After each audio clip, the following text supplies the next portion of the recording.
السلام علیکم ورحمت الله وبرکاتہ قدرمند یو ځل بیا ستاسو در خدمت کې حاضر یم ټولو ته معلومه ده پرون چې په سوات منګوره بارامه کې کومه واقعه مخې ته راغلې وه لس کلن ماشوم د شاهد په نوم باندې یادیږي د یوې الوچې د لاسه په هغه باندې کم تشدد شوی دی دومره انتهایي دومره غټ ظلم چې د یوې سرې الوچې د لاسه د هغه ماشوم رنګ چې کومه دی د هغه پوټکی چې کومه دی هغه خړ و د هغه الوچې په شانې سور کړی دی د یوې الوچې قیمت به څه وي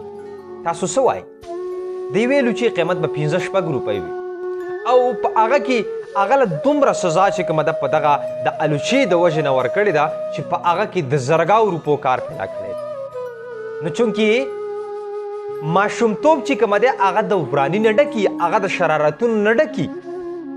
خو د هغې دا مطلب نه دی د هغې دا مطلب دی چې د هغې اصلاح ته وکړي د هغه اصلاح چې کومه دی د هغه په بهترینه طریقې سره وکړي د هغه دا مطلب نه چې ته په هغه پسې ډانګ او چوکا او ډنډه راوالې د هغه پوټکی داسې کړي چې څنګه رنګ د الوچې وي هغه شانې سور کړي زما ذهن ته یو واقع راځي یو باچا د هغه یو نوکر و هغه نوکر چې کوم و هغه ډېر زیات خواهش و چې یاره زه به د باچا په دې فالنګ کې او د هغه سره سره په دې محل کې یوه شپه څنګه تېره کړم ډېر زیات خواهش و یو ورځ باچا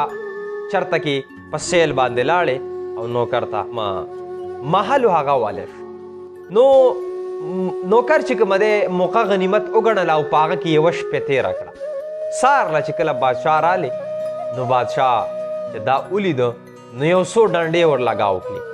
او ښه یې برابر کړو چې کله یو څو ډنډې ور لګاو کړي نو دا خاندل نو بادشاه او نوکرانو دنه تپوس وکړو چې افسوس ستا په حال باندې چې ته دومره واله دي وخوړله دا ستا پوټکی دا د څه پوټکی دی چې د هغه باوجود هم ته خاندې تاله جړه په کار وه نو هغه ورته ویه ډېر بهترین جواب یې ورکړ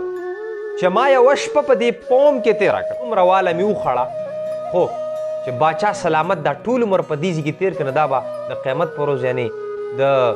الله بدله څومره سزا ورکوي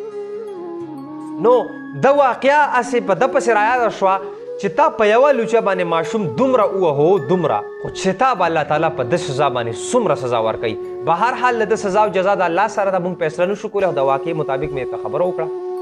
نو د ده چې کومه دی